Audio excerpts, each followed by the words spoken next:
خوش برگشتید به یک ویدیو دیگه از ولاگ لندن. من سیاوشم، اینجا سیاویوز. با من همراه باشید. قرار امروز بریم به منطقه گرینویچ. یه نکته قبل از ورود به موزه، ویدیوهای دیروز از وستمینستر ابی اتاق جنگ چرچیل پاک شدن. اول یه خلاصه سریع از اون روزو ببینیم با هم، بعد برمیگردیم به موزه. کلیسای وستمینستر درست وسط لندن کنار پارلمان و بیگ بن قرار داره.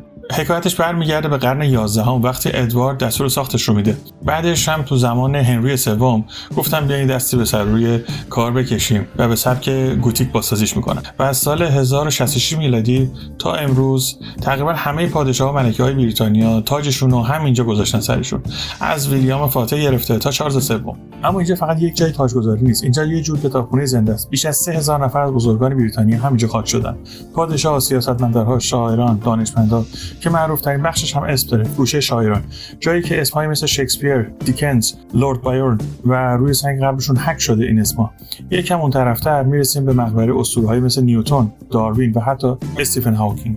مراسم‌های زیادی اینجا برگزار شده، مثل مراسم تاجگذاری ملکه الیزابت دوم در سال 1953 تا مراسم خداحافظی با پرنسس دیانا در سال 1997 و حتی اون عروسی سلطنتی معروف سال 2011 که ویلیام و کیت توش عروسی کرد، که متاسفانه از تمام اون فیلمایی که این داخل گرفتیم فقط یه سری عکس باقی مونده که اونا رو می‌بینید. اتاق جنگ چرچیل زیر زمین تو در لندن، درست همون جایی که وینستون چرچیل و تیمش تو زمان جنگ جهانی دوم نشستن و برای نجات بریتانیا از تاریکی جنگ برنامه‌ریزی کردن. یه مجموعه اتاق‌های مخفی که از سال 1939 تا 1945 مرکز مدیریت جنگ بود. چرچیل اون مرد متفکر با سیگار و سخنرانی‌های معروفش تو همین زیر زمین بود که تصمیم گرفت چطوری جلوی هیتلر وایسه. میزها، نقشه‌ها، تلفن‌های قدیمی و حتی فنجون‌های چای همون جوری مونده که 80 سال پیش بوده. اینجا هیچ چیزی ساختگی نیست. اینا همون اتاقایی هستن که تاریخ از درش گذشته. مردم تا سال 1984 از وجود اینجا خبر نداشتن چون اینجا مخفی بود. موزه ملی دریانوردی گرینویچ جایی تنها واسه نگه داشتن وسایل قدیمی نیست. یه جایی واسه درک بهتر مسیر تاریخ بشر، مخصوصاً تاریخی که بریتانیا رو تغییر داد. اینجا میشه امپراتوری بریتانیا رو از زاویه دریا دید. دریاوردها، کاشف‌ها، ملوان‌ها، دوزهای دریایی، سربازها، حتی دانشمندایی که با ابزارهای ساده تونستن دنیا رو اندازه بگیرن، همشون یه رد پای از خودشون اینجا به جا گذاشتن. موتوری که پای سر ما هم می‌بینید متعلق به همین قایق میس بریتین 3 هستش. میس بریتین 3 تو سال 1933 ساخته شد، زمانی که انگلیس دنبال این بود که دوباره قدرت مهندسی خودش رو ثابت کنه. بدنش کاملا از آلومینیوم هستش و چیزی که تقریبا اون موقع هیچکس جرأتش رو نداشت. با این موتوری که روش هستش سرعتش رو رسوند به 120 کیلومتر در ساعت رو دریا. این فقط یه قایق نیست، نماد یک دوران از جاه طلبی و تکنولوژی دریاییه که امروزه توی موزه دریایی گرینویچ به عنوان یک افتخار نگهش می‌دارن. اینجا یه تکه واقعی از بدنه نفتکش سی ایمپرس رو می‌بینید، کشتی که تو سال 1993 ساخته میشه. 3 سال بعد در سال 1996 وقتی به صخره‌های ولز برخورد میکنه، یکی از بدترین نشت‌های نفتی تاریخ بریتانیا رو رقم میزنه. این قطعه دقیقاً همون جایی که بدنه شکافته شد و هزاران تن نفت وارد دریا میشه. اینجا نگهش داشتن تا یادمون نره یه خطای کوچیک در دریا میتونه چه فاجعه بزرگی رو رقم بزنه. این سالن بزرگ که تمرکز اصلیش روی لندن دریایی و نقش این شهر در تجارت و قدرت دریایی بریتانیاست، چند بخش مهم رو کنار هم گذاشتن. تصویر بزرگ از اسکله‌ها و رودخانه تیمز که نشون میده لندن واقعا چطور با دریا شکل گرفته. مدل‌ها و نقشه‌های قدیمی از بندر لندن، تابلوهایی که مسیر بازرگانی و رفت آمد کشتی‌ها رو توضیح میدن و وسایلی مثل ابزارهای ناوبری، پرچم‌ها و قطعاتی از کشتی‌ها که اینجا باقی مونده. کل این سالن مثل یک نگاه کلی به اینکه چطور لندن از یک شهر معمولی تبدیل شد به قلب تجارت دریایی و یکی از شلوغ‌ترین بندرهای دنیا. این نقاشی پای سر من گرینویچ سال 1930 رو به نمایش می‌کشه.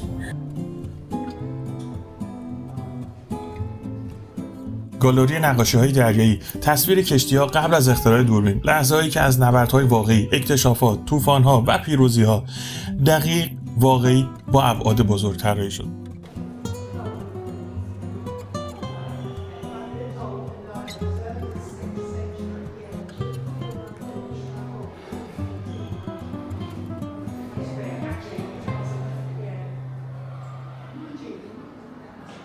نقشه‌ای که الان نشونتون دادم نقشه انگلیس در سال 1845.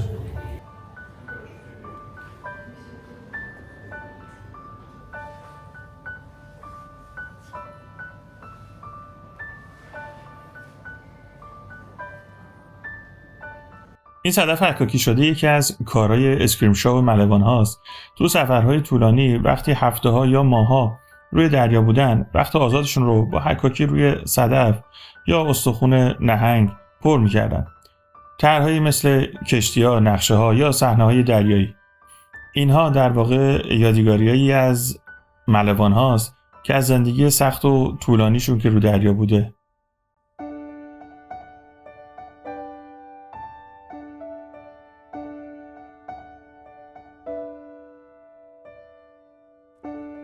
این سازه بزرگ که روی دیوار قرار داره بهش میگن سترن یا پشت کشتی. یک کشتی متعلق به قرن 18میه. دقیقا همون بخشی که فرمانده و افسرهای ارشد پشتش قدم میزدن و بهترین نمای کشتی رو داشته. تو اون دوره قسمت عقب کشتی رو با چوب و پنجره‌های زیاد و کنده‌کاری‌های سنگین تزیین میکردن، چون نماد قدرت و اعتبار کشتی بوده. فیگورهدز یا مجسمه‌ای که جلوی کشتی تو همون قسمت سر کشتی قرار میدادن، این مجسمه‌ها رو نصب میکردن معمولاً به شکل انسان، حیوان یا موجودات افسانه‌ای. هدفشون هم ترسوندن دشمن بوده، محافظت نمادین، نمایش قدرت یا ثروت صاحب کشتی، همچنین معرفی شخصیت کشتی. این صندلی مال سال 1900 ولی سازندش معلوم نیستش. اینا تجهیزات دریانوردیه، وسایل ستاره شناسی و اینان که باشون مسیر دریانوردی طریق ستاره ها میتونه تشخیص بدن. بهش میگن استرلاب یا سکستانت.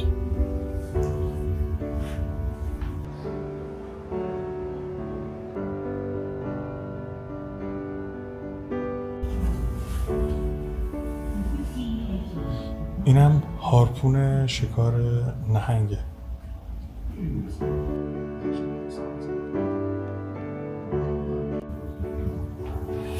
اینایی که اونجا خوابیدن اینا برده ها هستن که اجازه داشتن که بر اساس قانون کشتی داشته که 454 تا برده رو با کشتی حمل کنه. اینم شلاق و دستبند و پابندی که باش میبستنش.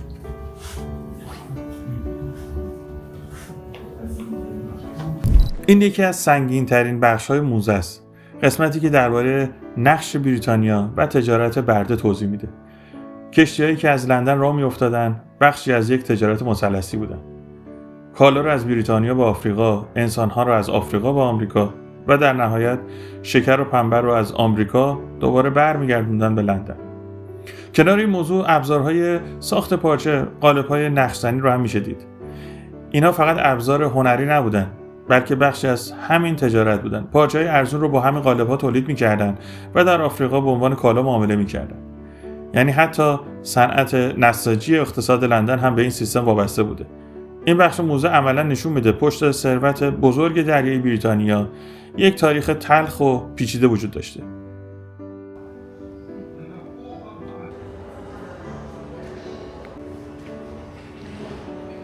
یا هر کدوم از این ادویه ها رو میشه درش رو باز کرد، بعد نمونهش رو اینجا گذاشتن، میشه کرد برای تجربه بهتر.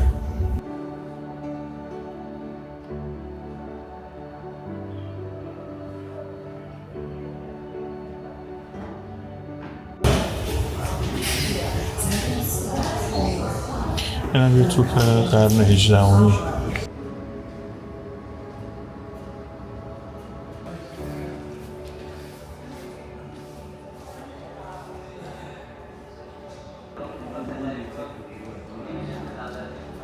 این هم این مدل بافوره که باش چینی رو برخخه.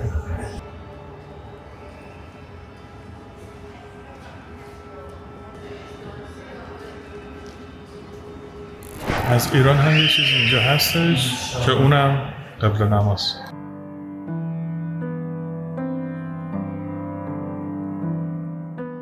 این پنجره عظیم یه اثر یادبود یا مموریال ویندوه که در قرن 19 و اوایل 20 بریتانیایی‌ها پنجره‌های شیشه رنگی می‌ساختند تا یاد سربازها و ملوان‌هایی که در جنگ‌ها کشته شدند زنده بمونه. نبردها و عملیات‌های دریایی که اهمیت تاریخی داشتند ثبت بشه. شکوه و قدرت نیروی دریایی امپراتوری نمایش داده بشه. تو همین عکس اسم چند تا از نبردهای مهم هم می‌شنید. کمبری، مزرس، ارس، لنز، گالیپولی. اینا همه مربوط به جنگ جهانی اول هستند، جنگ‌هایی که ملوان‌ها و نیروی دریایی و زمینی بریتانیا توش نقش داشتن. این پنجره فقط یه تصویر مذهبی یا سنتی نیست، بلکه کدگذاری یه سری اطلاعات تاریخیه. از نمادهای توی این پنجره میتونم به این اشاره کنم که رنگ آبی یعنی دریا، طلایی یعنی امپراتوری و قرمز یعنی جنگ و خون. اینجا زندگی واقعی روی دریا نشون داده میشه، از ابزارهای ناوبری و سکستانت گرفته تا وسایل روزمره‌ای که ملوان‌ها باشون زندگی میکردن، سلاح، غرغره، ابزار کار روی کشتی، خاطره‌ها و یادگاری‌هایی که از سفرها میآوردن. عملاً یه تصویر کامل از دنیای ملواناست، نه فقط جنگ و قدرت، بلکه کار سخت، خلاقیت و روزمرگی روی کشتی‌های قدیمی.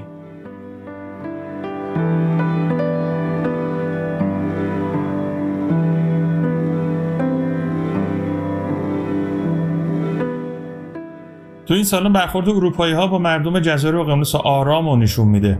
این برخورد فقط یک کشف نبوده، بلکه ترکیبی از کنجکاوی و تبادل فرهنگ، تجارت، سوء برداشت و بعدها استعمار و آسیب بوده. اینجا ماسک‌ها، مجسمه‌ها، ابزارهای زینتی، آیینی و چیزهایی رو می‌بینید که در نبردها و کاشف‌ها از اون مناطق به بریتانیا می‌آوردن. این سالن عملاً نشون میده وقتی دو جهان کاملاً متفاوت با هم روبرو میشن، چه چیزهایی بینشون رد و بدل شده و چه تأثیری روی هر دو طرف گذاشته. داستان کت خونین هوریشیو نیلسون. در اکتبر سال 1805 نیلسون روی عرشه کشتی خودش HMS ویکتوری دستور فرماندهی بریتانیا رو تو نبرد با ناوگان فرانسه و اسپانیا صادر می‌کرد. نیلسون برخلاف بیشتر فرمانده اهل مخفی شدن نبود. همیشه روی عرشه جلوی چشم ملوان‌ها می‌ایستاد تا دشمن و همسرنگراش رو ببینه. همین شجاعت باعث شد که یکی از تک‌تیراندازهای فرانسوی از بالای دکل کشتی اون رو هدف بگیره. گلوله از شونش رد میشه، صدور فقراتش آسیب میزنه و نیلسون چند ساعت بعد جون میده. این کت آخرین کت رسمی بود که به تن داشت، با همون لکه‌های خون، با همون نشون گلوله، با تاریخ زنده‌ای که روش مونده. این نقشه کره زمین مال 1730 میلادیه که روش نوشته پرسیکوس برای نام خلیج فارس. یعنی اون زمان هم فارس بود. این سالن داستان شروع درنوردی بریتانیا رو تعریف میکنه، از دوران تئودورها و الیزابت اول تا دوره استیوارت‌ها. داخل این سالن ماکت کشتی‌های بادبانی همون دوره رو میشه دید، ابزارهای قدیمی ناوبری، نقشه‌هایی که تازه دنیا رو رسم می‌کردن و داستان درنوردهایی که سفرهای بزرگ اقیانوسی رو شروع کردن.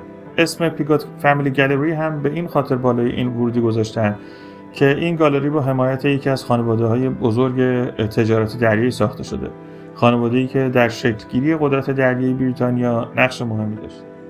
این نقاشی کاپیتان اسمش یادم رفت چی بود، کاپیتان ادوارد تیج که همون معروف به بلک برد، اگه تو فیلم دوزان دریای کارائیب دیده باشید.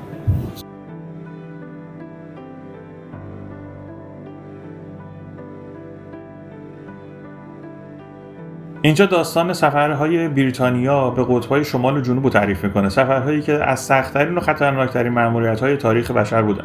داخل این سالن ابزارهای واقعی کاشف‌ها رو میشدید، لباس‌های ضخیم، نقشه‌های اولیه، چراغ‌ها و وسایلی که از سفرهای اسکات، شکلتون و فرانکلین باقی مونده.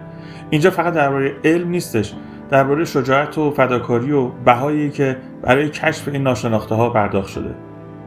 اینجا دقیقاً نشون میده که انسان چطور پا گذاشته تو آخرین نقطه‌های خالی روی نقشه.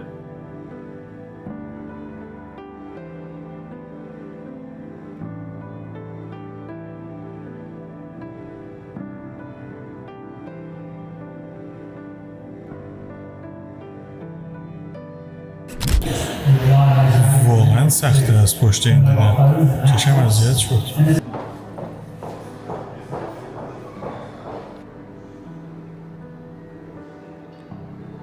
تور موزه دریاییمون تموم شد. حالا داریم میریم به سمت رصدخونه گرینویچ. با ما باشید. حدود 400 سال پیش ملکه آنه اینجا زندگی میکرد، تو کوین هاوس. شوهرش پادشاه جیمز اول این خونه رو واسش میسازه. شاید به خاطر این بوده که یکم حال هواش بهتر شه، چون گفته میشد ملکه یه مدت با قصر شلوغ و پر سر صدا خوشحال نبود، حالش خوب نبود. پس اینجا رو واسش میسازن. یه جور خونه 2 نفره خوشگل و خلوت با منظر رود تیمز. نکته جالبش اینه که اینجا اولین ساختمون تو کل انگلیس بود که به سبک کلاسیک رنسانس ساخته میشه. قبل از این همه چیز سبک قلعه‌های سنگی و خشن بوده.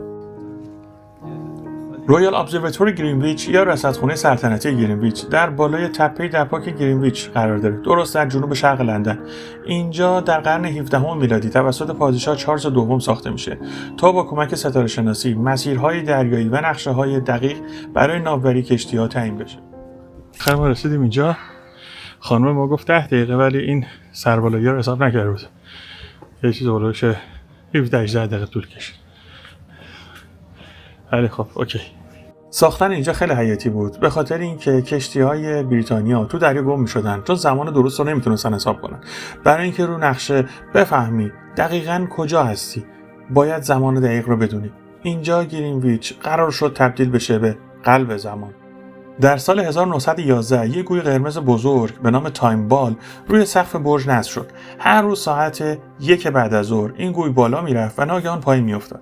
ملوان‌هایی که کشتیشون رو توی رودخونه تیمز لنگر انداخته بودن با نگاه کردن به همین توپ ساعت خودشون رو تنظیم میکردن. اما مهمترین اتفاق در سال 1884 میفته.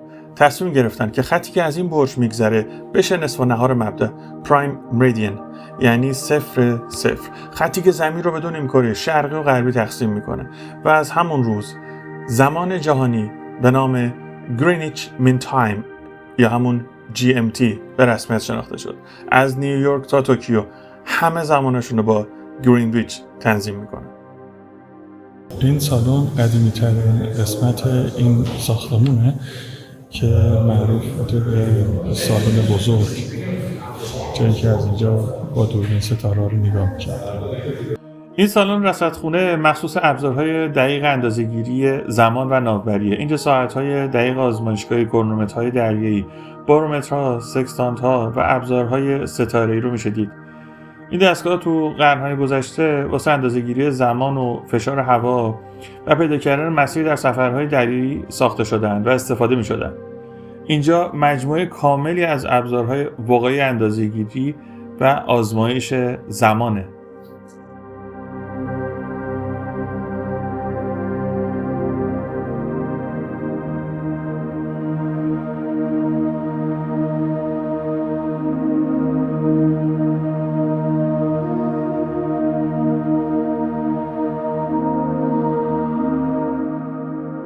نشنال فیزیکال لابراتوری 1955 اولین ساعت اتمی رو میسازه و سال 1967 ارتقاش میده.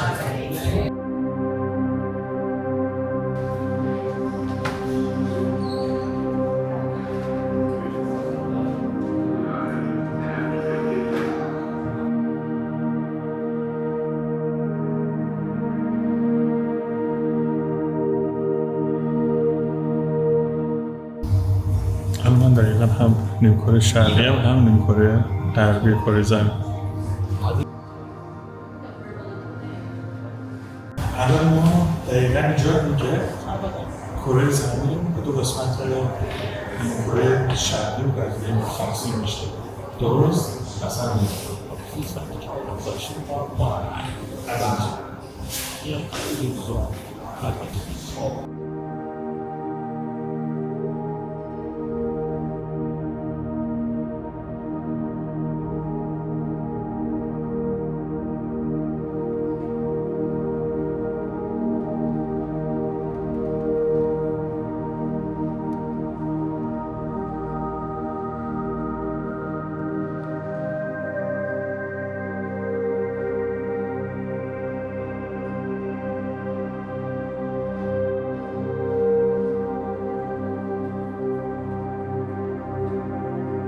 این خط گرینویچه که زمین رو به دو نیمکره اردو تقسیم میکنن.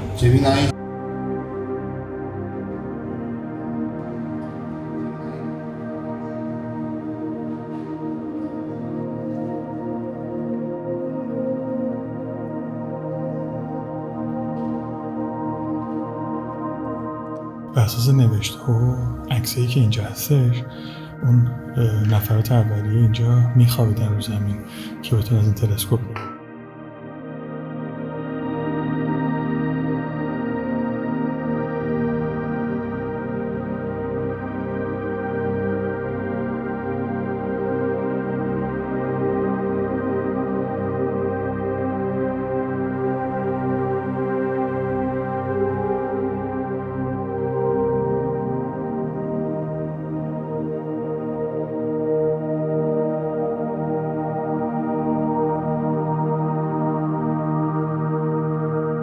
خب بالاخره امروز بعد از یه روز طولانی دوباره اومدیم یه چیزی بخوریم و یه غذای انگلیسی، بیف پای.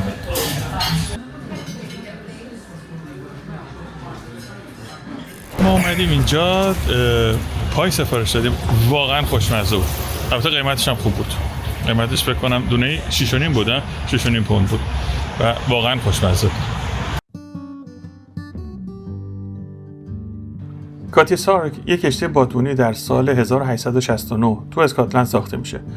واسه یک مأموریت مشخص، رسوندن چای از چین به انگلیس در سریع‌ترین زمان ممکن. هر روزی که زودتر چای میرسید یعنی پول بیشتر، اعتبار بیشتر. این کشتی یک کشتی معمولی نبود، یکی از سریع‌ترین کشتی‌های بادبونی دنیا تو اون زمان بوده. با 100 دکل بلند مسیر چین تا لندن رو با رکوردهای کم نظیر طی می‌کرد.